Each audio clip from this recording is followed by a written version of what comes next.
Il-Partit Nazzjonalista ppreżenta numru ta' emendi biex jiġi assigurat li l-proċess tal-att tal-voti ikun trasparenti, ġustu ħieles minn manuvri li setgħu itelfu l-fiduċja fil-proċess. Hekk qal is-Segretarju Ġenerali tal-Partit Nazzjonalista Clyde Puli waqt konferenza tal-aħbarijiet fejn ta' dettalji dwar l-emendi imresqa mill-Oppożizzjoni biex jiġi emendat l-att dwar l-elezzjoni ġenerali kif ukoll dak tal-Kunsilli Lokali.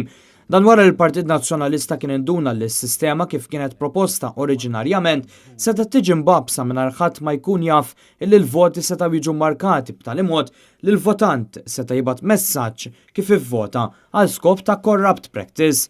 Bl-emendi tagħha l-Oppożizzjoni se tkun qed titlob li kull vot jiġi l-ewwel skrutinizzat manwalment qabel elettronikament biex jiġi assigurati li l-ebda vot ma jkun immarkat b'tali mod li jkun identifikabbli.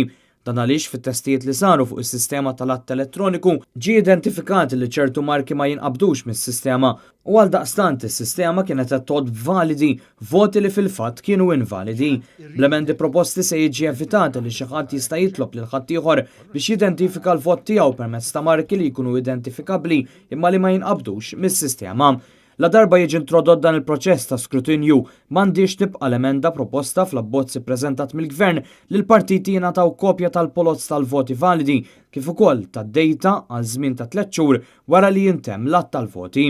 Fil-fatt il-Partit Nazzjonalista ppreżenta emenda biex din il-possibilità titneħħa mill-liġi u jekk xi ħadd jinqabad jagħmel kopji tal-immaġini tal-polozz tal-voti jew tad-dejta li l-partiti kollha se jkollhom aċċess għaliha fis-sala tal-att tal-voti, il-multa tola għal 10,000 euro minn 1,000 euro kif propost u tiżdied ukoll il-possibilità ta' 12 xahar ħabs.